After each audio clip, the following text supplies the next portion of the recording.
Notre prochain présentateur, M. Francis Roy, qui va nous faire une présentation sur les données géospatiales en support à l'occupation paisible des terres en Afrique.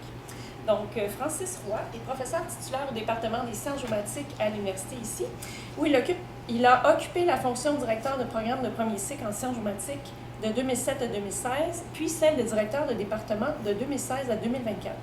Il est chercheur régulier au Centre de recherche en données intelligence géospatiale. Il enseigne dans les domaines du cadastre, de la gouvernance foncière et de l'aménagement du territoire.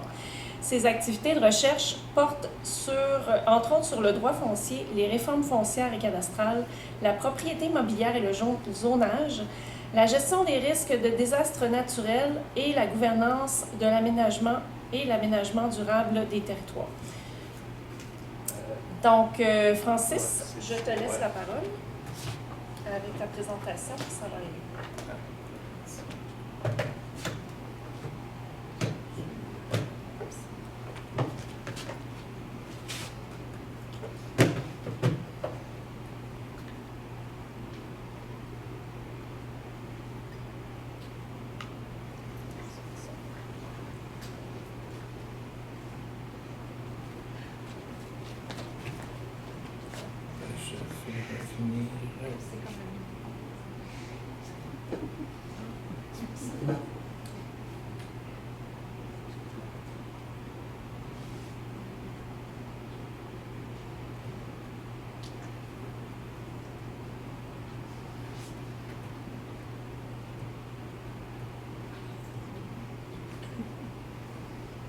Et voilà, si vous avez suivi la présentation à l'envers, ça pourrait terminer. Je tiens à souligner que la présentation, cette case horaire devait être occupée par notre collègue Yves Brousseau, qui est sur le comité organisateur, mais pour des raisons personnelles, il a dû s'absenter. Donc, je vais vous présenter un peu ce que je fais depuis quelques années. Surtout sur des instances Fédération des géomètres francophones qui réunit beaucoup de géomètres des pays francophones en Afrique. La FGF organise ses universités de perfectionnement en Afrique, donc ça me permet d'être dans un réseau de travail, d'échange, de contacts pour essayer de comprendre les problématiques africaines en matière de sécurisation de l'occupation des terres et également l'apport que peut offrir les données géospatiales, la cartographie dans ces domaines. Également, on bénéficie ici, heureusement, de la part de nos étudiants gradués d'origine étrangère, principalement des pays d'Afrique francophone, qui contribuent grandement aux réflexions et à ces travaux. Peut-être qu'ici au Québec, la question foncière, la sécurité de l'occupation du territoire, elle est presque inscrite dans nos gènes, puisque on ne s'en préoccupe pas à tous les jours. Les questions foncières, les conflits fonciers ne font pas l'objet de l'actualité de manière régulière, puisque c'est une question qui semble être acquise, être bien structurée depuis plusieurs décennies, voire quelques siècles. Par contre, ce n'est pas le cas partout sur la Terre, dans différentes régions, dans différents continents. Cette question foncière, elle est toujours à l'avant-plan des préoccupations, oui, de l'État, des gouvernements, mais également de la population et des personnes qui occupent le pays, qui occupent les terres et qui tentent de gagner leur pain en cultivant des parcelles de terre. Donc, cette question foncière vise essentiellement, on s'intéresse à la reconnaissance publique de l'occupation et des titres fonciers de manière à sécuriser le lien avec un morceau de l'espace, un morceau de la surface du sol par les personnes qui les occupent et surtout qui les travaillent et qui s'y investissent pour souvent obtenir des récoltes, de quoi nourrir la famille tout au long de l'année. La question également, les questions foncières se posent de manière différente si on est en milieu urbain où il y a, notamment en Afrique, des processus d'urbanisation très élevés. Beaucoup de personnes de la campagne quittent pour venir s'installer en ville avec à des rythmes et à des taux d'urbanisation très forts, de sorte que les institutions municipales, les institutions urbaines sont un peu prises de court par la vitesse des mouvements migratoires vers les milieux urbains et n'arrivent pas à, je dirais, produire du terrain afin de recevoir cette nouvelle population. Il y a aussi une dualité entre des systèmes de droits coutumiers et ancestraux qui demeurent des systèmes de droits collectifs liés à la communauté où on n'a pas de traces papier, d'écrits juridiques, mais bien la mémoire des personnes, la mémoire des chefs de clans, des chefs de tribus, qui, eux, sont bien au courant de la distribution des familles, des droits et de l'occupation du territoire.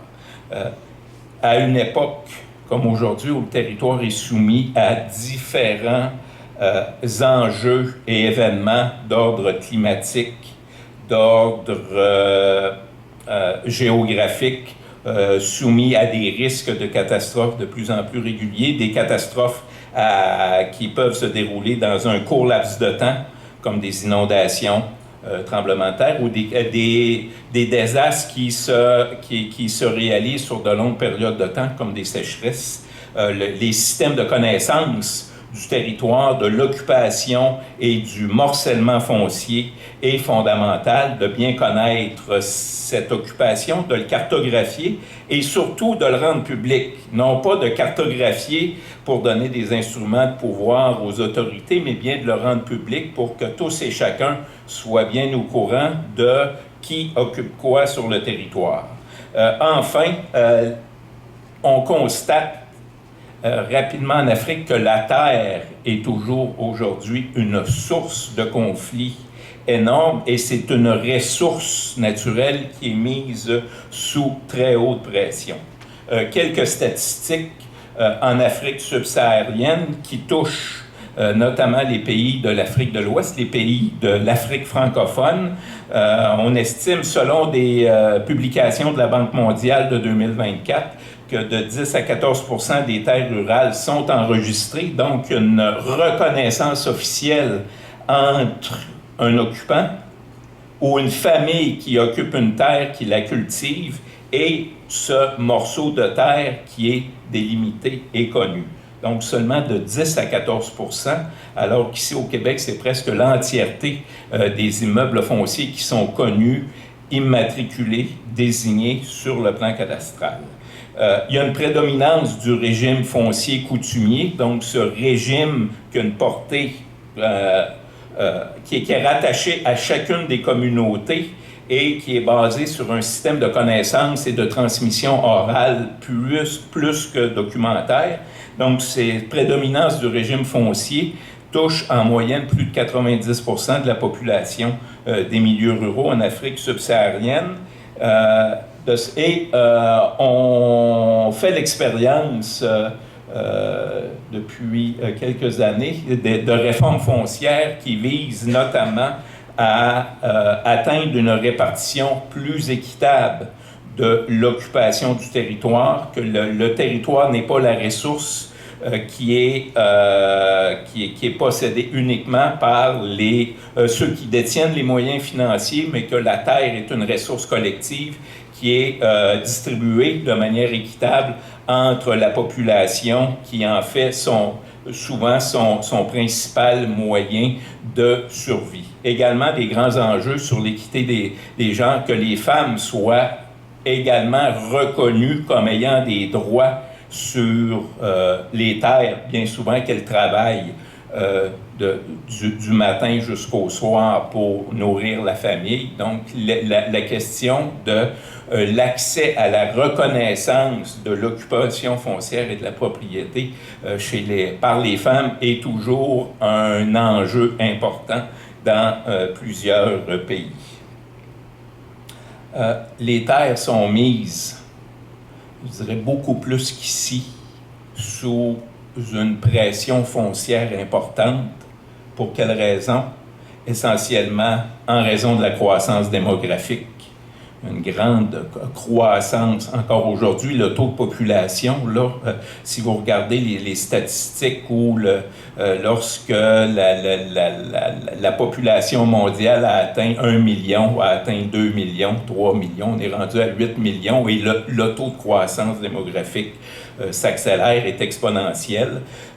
Des phénomènes d'urbanisation anarchique des grandes villes, c'est-à-dire que les villes perdent carrément le contrôle de la croissance de leur territoire et de l'occupation. Donc, on verra qu'il y a beaucoup de développement urbain informel qui se fait, et aussi les pratiques agricoles qui mettent sous pression les terres. Il y a des inégalités et insécurité juridique, comme je l'ai dit tout à l'heure. Il y a un grand problème est d'arriver à harmoniser des systèmes de droit foncier basés sur la loi et l'autorité de l'État, donc une reconnaissance par des actes en papier, des actes officiels, face à des droits coutumiers, ici on dirait des droits ancestraux, qui sont connus par les membres d'une communauté, qui ne sont pas enregistrés, qui sont connus de manière mémorielle, mais qui ne sont pas documentés pour laisser des traces et pouvoir être publiés. Ces pressions, le développement urbain informel est une source de pression énorme sur les terres. Lorsque je disais que les taux d'urbanisation, nous ici au Canada, les taux d'urbanisation est autour de 85% de la population qui vit dans un milieu urbain, dans une ville, et ce taux-là est stable depuis un bon nombre d'années. S'il varie, c'est par des dixièmes de points de pourcentage, alors qu'en Afrique, on a atteint le taux de 50% d'urbanisation il y a peut-être quelques années, une dizaine d'années à peine, et les villes sont toujours des réceptacles d'un exode rural et doivent produire de l'espace de qualité pour accueillir cette nouvelle population. Étant donné que les villes n'arrivent pas à suivre ce rythme-là, on assiste à la création spontanée d'habitats, surtout en périphérie des milieux urbains, et les gens s'installent en quelque sorte un peu partout de manière spontanée, souvent de manière très agressive. Le vendredi soir, il n'y a rien. Le lundi matin, il y a presque un quartier qui est construit par des petits abris. Vous avez ici une photo, ici prise à Lima, il y a quand même une vingtaine d'années. C'est une photo personnelle où dans une pente sableuse, sur le haut du plateau, il y a un quartier qui est existant, mais dans la pente sableuse, on voyait apparaître des petits abris sommaires, mais qui logent des familles qui s'y installent de manière très précaire. Et ce quartier-là, je vais faire le suivi par la suite, là, avec l'imagerie satellitaire, on voyait que ça se développait et ça se dirigeait vers le bas de la pente. Et vers 2013, à l'imagerie, il n'y a plus rien. Tout a été démoli. Il y a eu des interventions, certainement, pour chasser les occupants informels, les faire déguerpir, le terme que l'on utilise en Afrique, et par la suite revoir une espèce de structuration et des remblais qui sont construits en haut ce ne serait pas une falaise, en haute pente pour agrandir les quartiers officiels. Donc, le développement urbain informel, ici, c'est à Lima, au Pérou, mais c'est un phénomène qu'on retrouve beaucoup, évidemment, en Amérique latine, en Afrique et en Asie, dans les grandes villes. Les caractéristiques des constructions précaires, manque de services, où on tente de venir se connecter illégalement à des tuyaux d'eau potable, au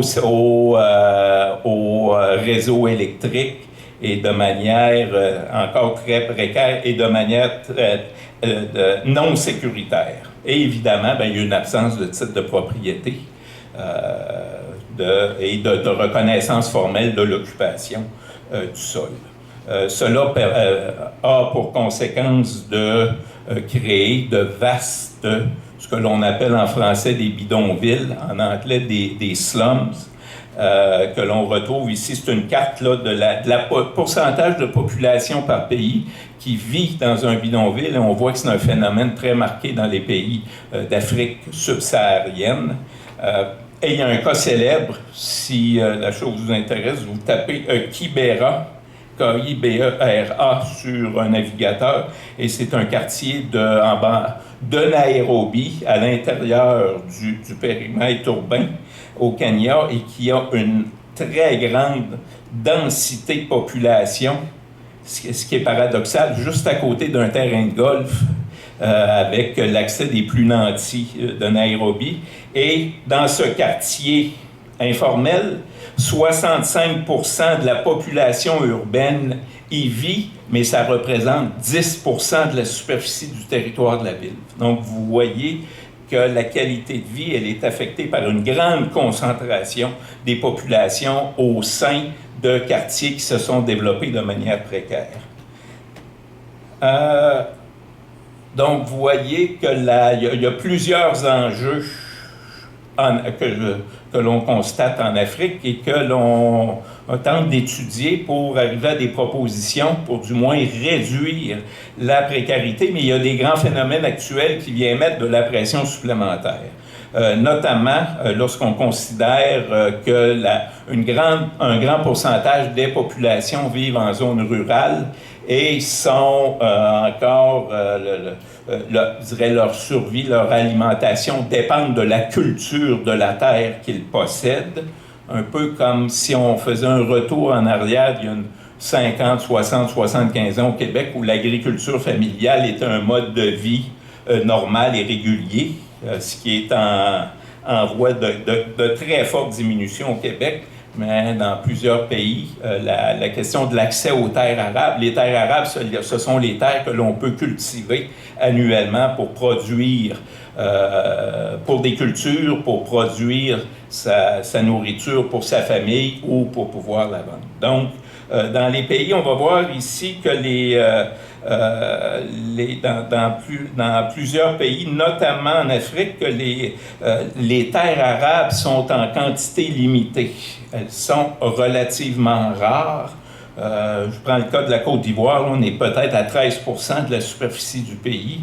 Au Québec, les terres arables, les terres cultivables, ça représente 2% de la superficie de la province et 0,5% pour les bons sols agricoles, situés évidemment principalement dans les basses terres du Saint-Laurent.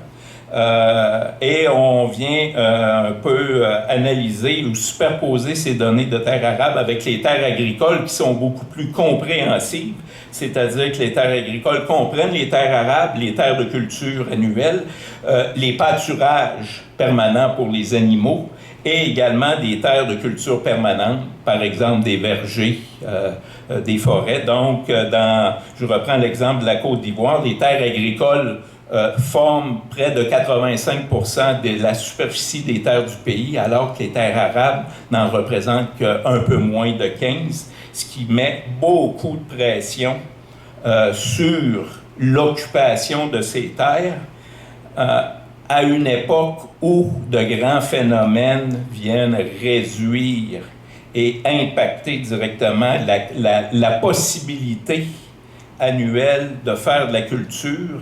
Je vous présente ici une carte de désertification pour montrer que des phénomènes de désertification, ça peut être considéré comme une catastrophe naturelle à développement lent.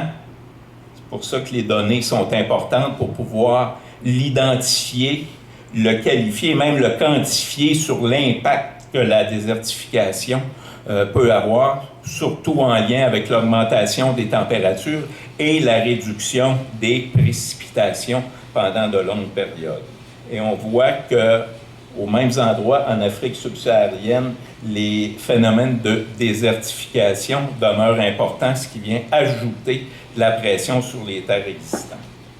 Des phénomènes que on a parlé peut-être une dizaine d'années ici au Québec, l'accaparement massif des terres ici, C'est un peu un aperçu généré par l'IA qui travaille des fois beaucoup mieux que moi sur Google. En fait, l'accaparement massif des terres, c'est l'acquisition à grande échelle de terres arables par des entreprises internationales qui achètent de grandes superficies de terres, ce qui vient enlever l'accès à ces terres-là aux populations locales pour produire leur propre alimentation et pour pouvoir survivre. Et ce sont des terres qui sont mises un fonds de commerce qui sont mises pour produire des produits agroalimentaires qui seront destinés au marché de l'exportation. C'est un phénomène qui touche plusieurs pays d'Asie, d'Amérique du Sud et également d'Afrique. Vous avez ici un classement par pays des pays les plus vulnérables face à ces phénomènes. Nous sommes à une époque de changement climatique. C'est important de comprendre que cela également, on a vu la désertification, on a vu la pression sur les terres arables.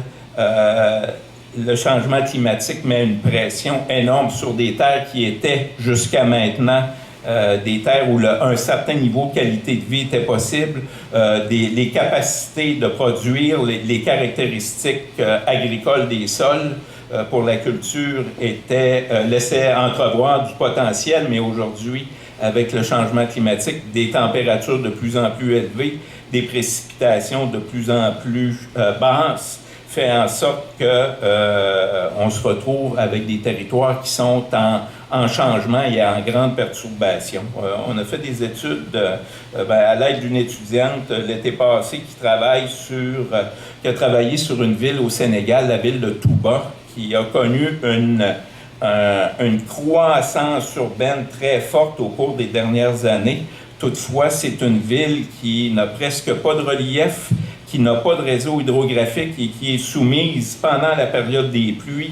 Je disais, il y a de la sécheresse, mais également, il y a des périodes de pluie dans l'année qui sont très intenses, de sorte qu'il y a des inondations très fortes qui affectent ce milieu urbain et qui créent des conditions très difficiles pour la vie urbaine et les conditions de vie. Donc, cela est important.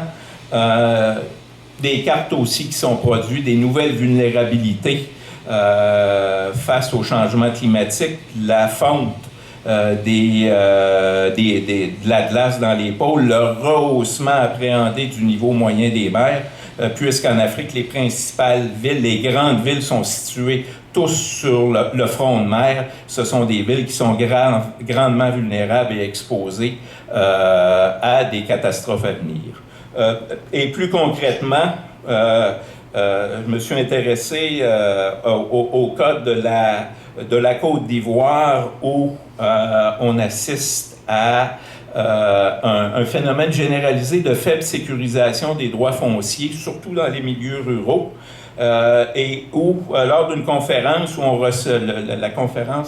recevait le ministre de l'Agriculture et qui disait, écoutez, nous, 70% des litiges présentés devant la Cour suprême du pays sont des litiges d'origine foncière, des chicanes entre occupants, ici on dirait des chicanes de voisins qui se rendent jusqu'à la Cour suprême et qui viennent prendre la majorité des litiges devant les plus hauts processus de justice du pays.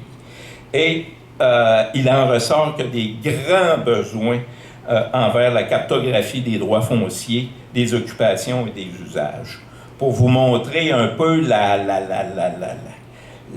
la régularité des conflits fonciers, j'y étais pour une conférence de la Fédération des géomètres francophones début septembre. Premier matin, je dis, je vais regarder l'actualité d'Abidjan et première nouvelle qui sort, c'est qu'il y a il y a un problème important à la frontière de la Côte d'Ivoire et du Ghana en raison d'un conflit foncier. Et là, ce sont deux ethnies principalement. Une qui est davantage un peuple qui cultive la terre et qui a une occupation fixe du territoire, et une autre communauté, un autre peuple qui est davantage des éleveurs et qui ont des pratiques plutôt nomades, qui suivent leurs troupeaux sur le territoire. Depuis quelques années, en raison de la sécheresse, les pâturages sont de moins en moins fournis et les bêtes envahissent souvent les terres de culture de l'autre ethnie.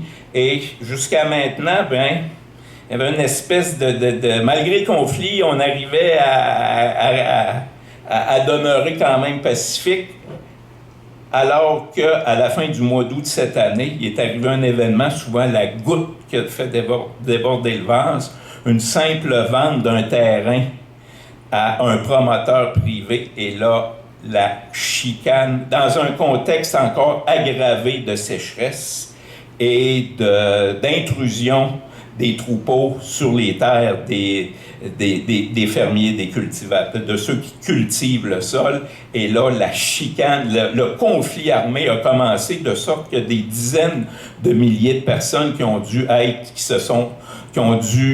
être déplacés, qui se sont déplacés d'eux-mêmes en raison de ce conflit. Il y a eu des pertes de vie humaines et l'intervention du gouvernement national pour traiter de prendre la pleine mesure de ce conflit et de la question du déplacement de dizaines de milliers de Ghanéens qui ont fui la région touchée, qui se sont retrouvés du côté de la Côte d'Ivoire avec toutes les questions qui se posent et de pression sur les terres déjà occupées. Donc, des grands besoins et la connaissance cartographique, la connaissance de l'espace, elle est essentielle. Le Sénégal progresse à cet effet depuis 5 ans au maximum, un vaste projet financé par la Banque mondiale pour produire rapidement de la cartographie du morcellement des terres afin de venir identifier les occupants et leur donner une forme de sécurité et qu'ils n'ont plus à craindre d'être expulsés ou d'être, comme on dit, de devenir des déguerpis et de devoir fuir parce qu'on les expulse de leur terre. Donc, le Sénégal progresse dans cette sécurisation des droits fonciers. À l'aide de quoi? À l'aide de documents et de systèmes d'information basés sur de la donnée géospatiale pour venir identifier des terres et les attribuer à certaines personnes. Et là, tout cela nous amène à des regards croisés avec le Québec, ce que nous faisons ici. La situation en Afrique, oui, la situation est différente ici. Par contre, ce qu'il faut comprendre, qu'on ne peut pas prendre la même trajectoire du Québec pour arriver avec la force et la complétude de nos systèmes de sécurisation des droits fonciers qui reposent sur de la donnée qui est collectée depuis un siècle et demi, voire 2 à 3 siècles, alors que les besoins, notamment en Afrique, sont immédiats. Et ce que l'on a fait ici, peut-être en quelques siècles, doit être fait à l'intérieur de 5 à 10 ans. Donc, une pression aussi sur produire de la donnée, produire de la cartographie avec les technologies d'aujourd'hui, avec le même niveau de sécurité, mais à un rythme beaucoup plus rapide et qui permet également de concilier des approches coutumières de l'occupation du sol avec des approches légales qui sont prévues par la loi.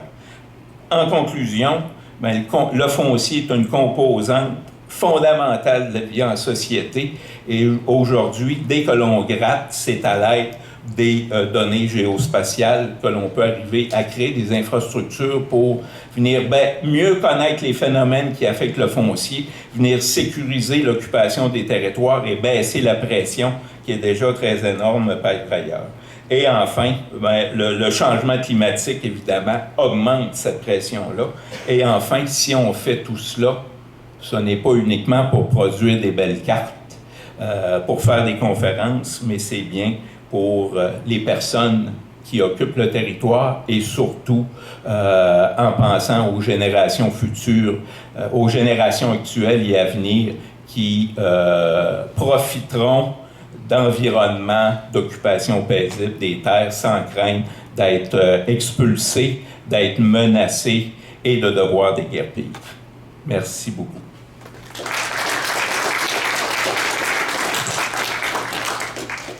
qu'il y en a qui ont des questions?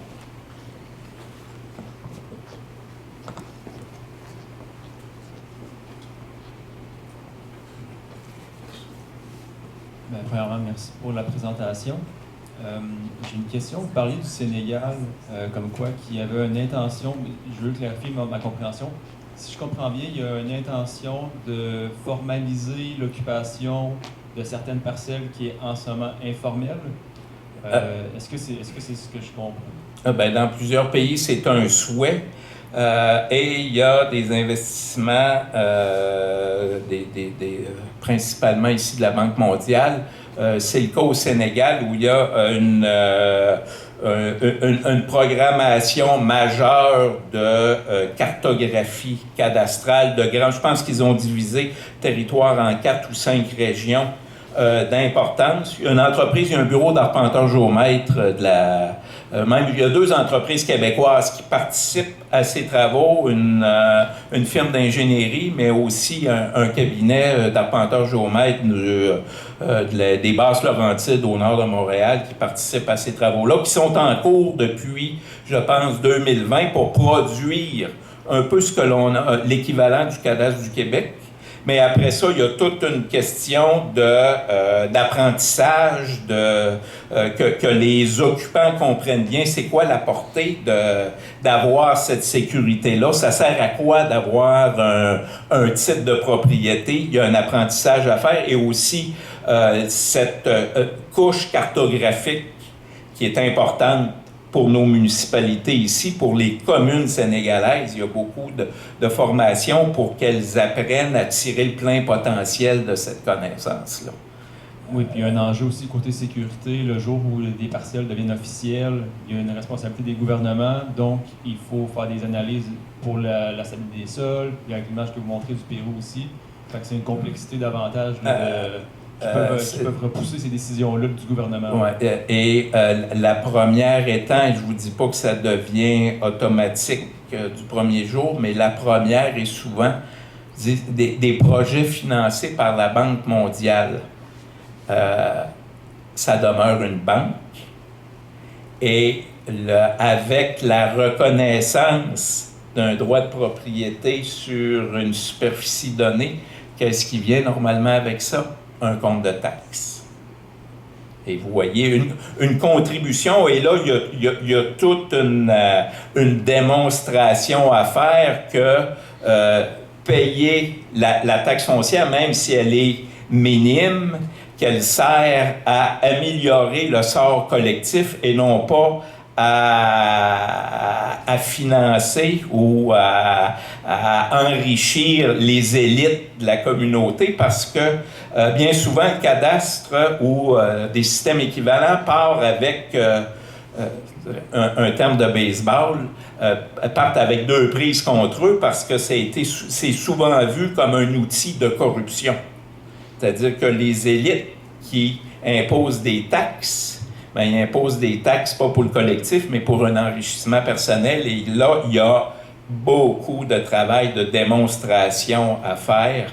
La meilleure solution, je ne la connais pas, mais il faut démontrer que contribuer au tribut collectif, à la richesse collective par ces taxes foncières-là, ça doit servir à la collectivité et non pas à quelques individus en particulier. La principale responsabilité, elle est là. Après ça, oui, stabilité des sols, les questions de réduire la vulnérabilité au risque de catastrophes naturelles en zone instable, zone d'inondation, ça viendra, mais la première, elle est d'ordre financier fiscal.